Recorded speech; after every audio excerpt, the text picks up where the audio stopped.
आप लोगों ने बहुत बार ये बातें सुनी होगी कि बहुत से लोग कहते हैं कि तुम्हारा यीशु मसीह अपने आप को नहीं बचा पाया, वो हमें क्या जीवन देगा।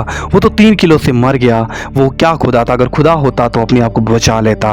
लेकिन दोस्तों, आज की ये वीडियो मैं आप लोगों के साथ शेयर करना चाहता हूँ और आप लोग जानेंगे इस वीडियो के अंदर किस प्रकार से परमेश्वर के दास नित्यानंद जी ने किस प्रकार से नारियल के जीवन के द्वारा, नारियल के द्वारा प्रभु यीशु मसीह के उस क्रूस के बलिदान को बताया है कि किस प्रकार से नारियल उनके बलिदान को दर्शाता है। क्योंकि यीशु मसीह का जो क्रूस के ऊपर बलिदान हुआ है वो किसी मनुष्य की इच्छा से नहीं है, वो परमेश्वर की इच्छा से हुआ है। क्योंकि बाइबल हमें कहती है, यूहन्ना 3:16 में लिखा है कि परमेश्वर ने जगत से ऐसा प्रेम रखा, उसने अपना इकलौता पुत्र दे दिया ताकि जो कोई इस पर विश्वास करे वो नाश ना हो परंतु अनंत जीवन पाए। और वही अनंत जीवन का बलिदान किस प्रकार से नारियल के द्वारा प्रेजेंट होता है, आप लोग इस वीडियो में जरूर देखेंगे। इसलिए दोस्तों, आप लोगों को कहना चाहूंगा, आप लोग इस वीडियो को पूरा जरूर देखकर चाहिएगा और इस वीडियो को किसी एक व्यक्ति के साथ जरूर शेयर करिए। क्योंकि आज बहुत से लोग हैं जो यीशु मसीह के नाम को किस प्रकार से जज करते हैं, धर्म की बातें, लोभ प्रलोभन की बातें ऐसी हमें देखने और सुनने को मिलती है।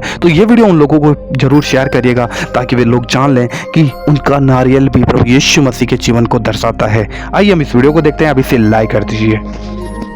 मेरे आश्रम में जब पहली बार चालू किया आश्रम सन 2010 में, जंगल में मैंने बनाया आश्रम, जंगल, घनघोर जंगल में। मेरा चेला है, हमने आश्रम चालू किया कि यहाँ गांव में गुरुजी की वाणी सुनाएंगे। अननोन गांव जहाँ के लोग यीशु को नहीं जानते, तो उस गांव में चालू किया और लोगों को पता चल गया एक बाबा आया। रात के मेरे पास लोग पहुंच रहे हैं मुर्गा और दारू लेने। रात की 2 बजे मेरा चेला बोलता है, बोले गुरुजी, मैंने कहा ये मुर्गा की आवाज क्यों? मुर्गा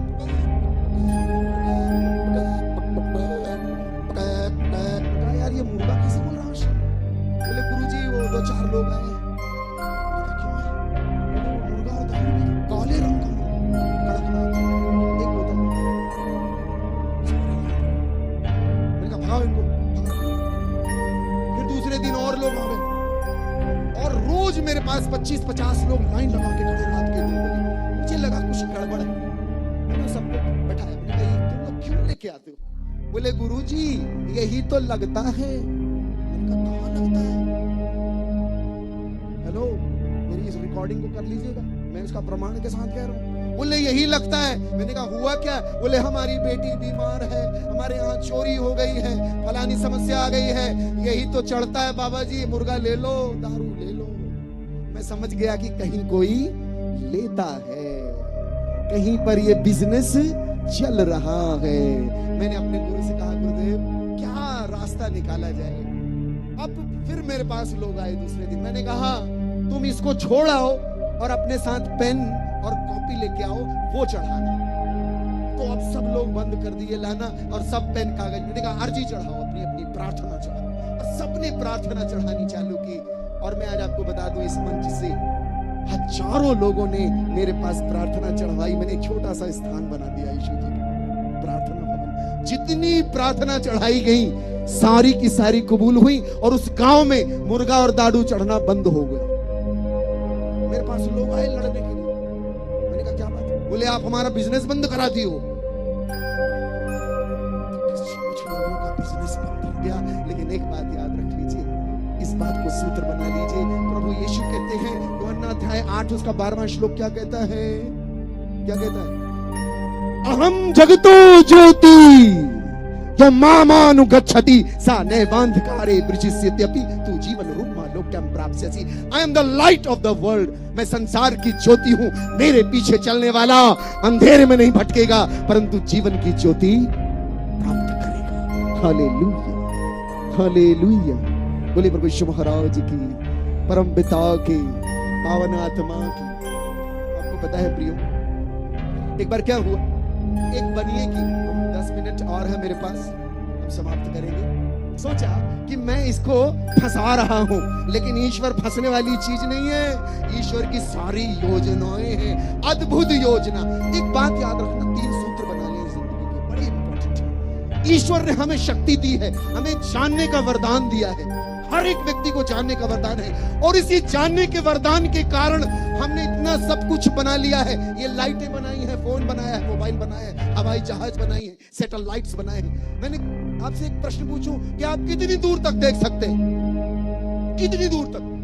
मैं आपको बताऊं, इंसान की दृष्टि असीमित है। आप तारे देख सकते हो, कोई भी जीव इस संसार में तारा नहीं देख सकता।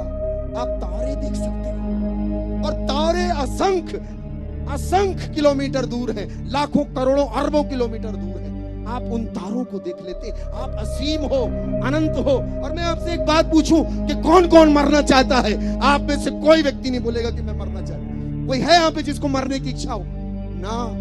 इसीलिए आपके अंदर मरने की इच्छा नहीं है, क्योंकि आप अनंत जीवन के लिए सृजे गए हो।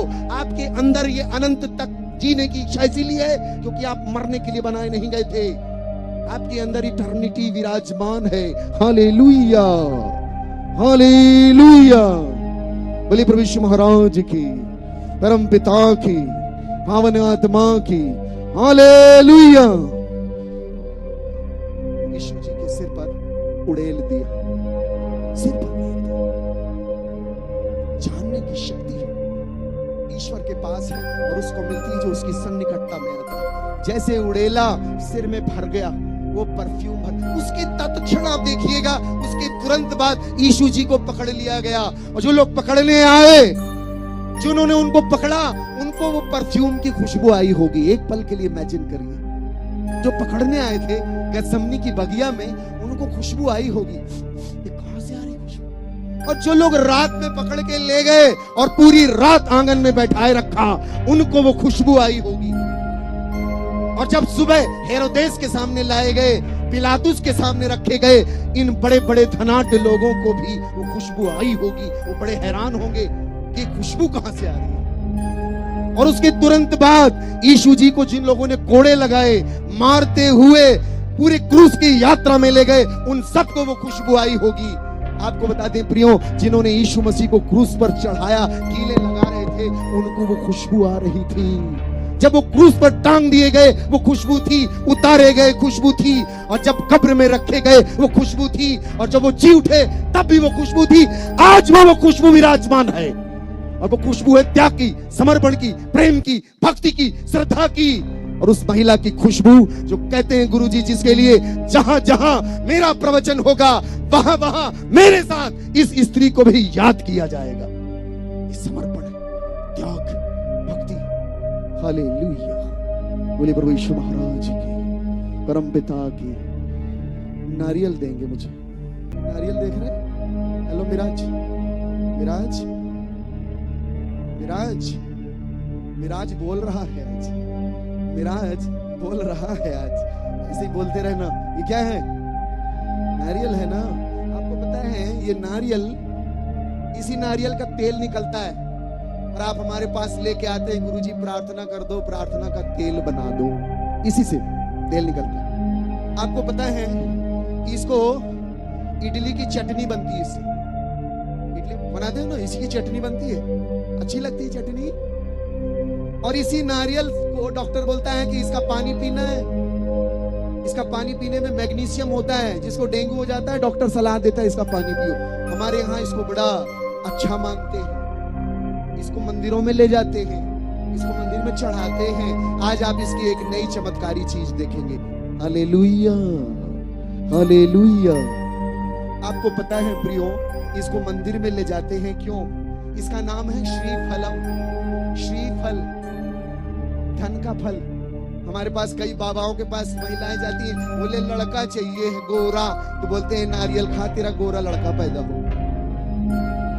मुझे नहीं मालूम, लेकिन ये नारियल अद्भुत फल है। सबसे ज्यादा ऊंचाई में पाया जाने वाला फल। और इतनी ऊंचाइयों में धरती से ऊपर ऊंचा जाता है और वहां इसके अंदर पानी पैदा हो जाता है। ये भी एक चमत्कार है। इसीलिए इसको अलौकिक फल कहा गया। फल है, फ्रूट है, फलों में इसकी गिनती है। हमारे यहाँ मंदिर में इसको ले जाते हैं और तोड़ते हैं। और जब इसको तोड़ते हैं तो ये बलिदान का प्रतीक कहलाता है। आदि काल में बलियां चढ़ती थी। भारत देश में जब गौतम बुद्ध आए तो अहिंसा परमो धर्म का नारा दिया, हिंसा नहीं करनी, तो नारियल स्वरूप चढ़ाने लग गए, श्रीफल का बलिदान। लेकिन ये साधारण बात नहीं है, इसके अंदर एक अनुपम, अनूठी और विराट गाथा छुपी हुई है, जो आज मैं आप पर प्रकट करूंगा। पूरे विश्व के लिए, पूरे संसार के लिए, पूरी कायनात के लिए इस नारियल के अंदर एक अद्भुत रहस्यमयी घटना छुपी हुई है, जिसे इंसान नहीं जानता। Hallelujah, hallelujah, hallelujah. आपको पता है कठोपनिषद में एक सुंदर आयत है, न तत्र सूर्यो भाति न चंद्र तारकम नेमा विद्युतो कुतो अयम अग्नि, नेमा विद्युतो कुतो भांति कुतो अयम अग्नि तमेव भांति सर्वमिदं विभाति।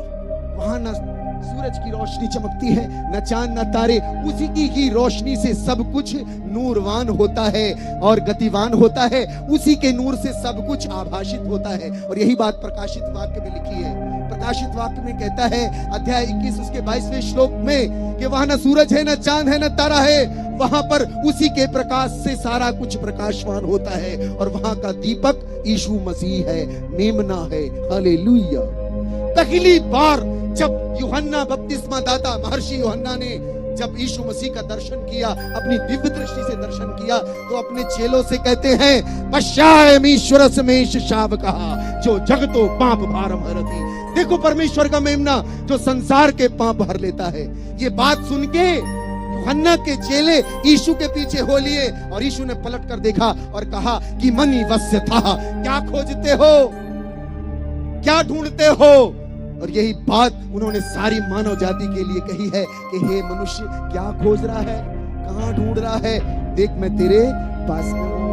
हालेलुया। सर हथौड़ी का जोर से यीशु जी का जयकारा बोलिए प्रभु यीशु महाराज की। आप देख रहे हैं आपके सामने हेलो, या तो ईश्वरो जगती तम प्रेम चिकार क्या नीज मेघ जातम पुत्रम ददो। परमेश्वर ने संसार से, एक साथ करेंगे, परमेश्वर ने संसार से ऐसा प्रेम किया कि उसने अपना एक लौता पुत्र दे दिया, ताकि जो कोई भी उस पर विश्वास करे वह नाश ना हो परंतु अनंत जीवन पाए। Hallelujah, hallelujah.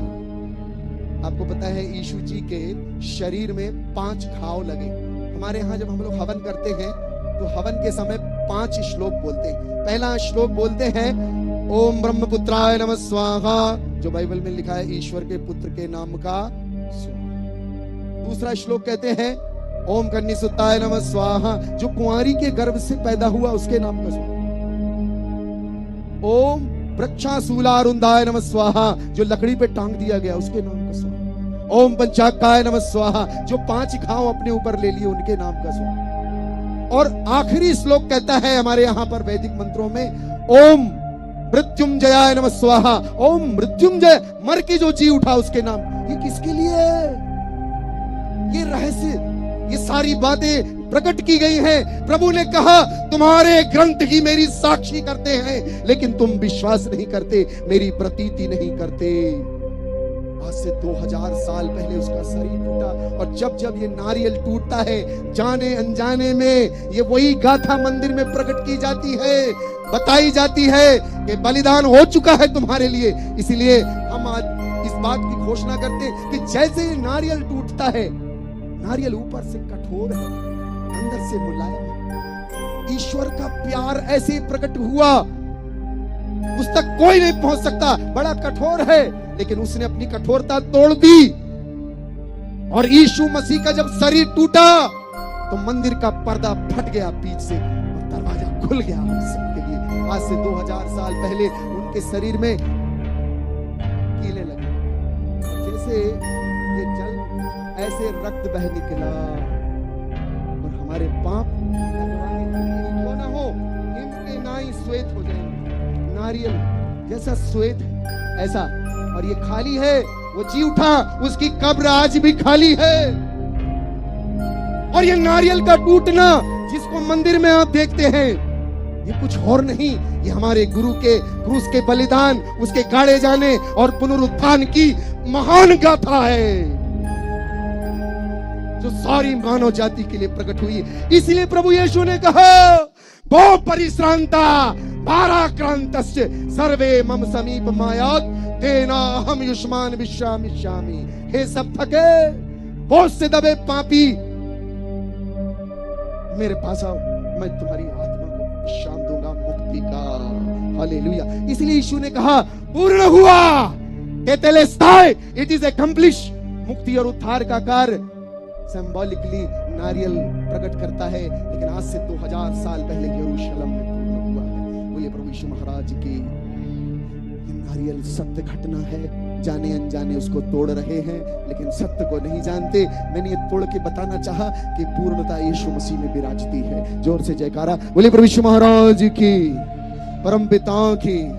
दोस्तों, हमें पूरी आशा है कि आप लोगों ने इस वीडियो को देखा और देख लिया होगा किस प्रकार से प्रभु यीशु मसीह का प्रेम और परमेश्वर का बलिदान इस नारियल के द्वारा दर्शाया जा रहा है, कि प्रभु यीशु मसीह ने किस प्रकार से मनुष्य जाति के उद्धार के लिए अपने आप को उस नारियल के समान क्रूस के ऊपर बलिदान कर दिया। और आज जो कोई सच्चे मन से प्रभु यीशु मसीह पर विश्वास करता है, यीशु मसीह उसके पापों को उस नारियल के समान उजला कर देते हैं।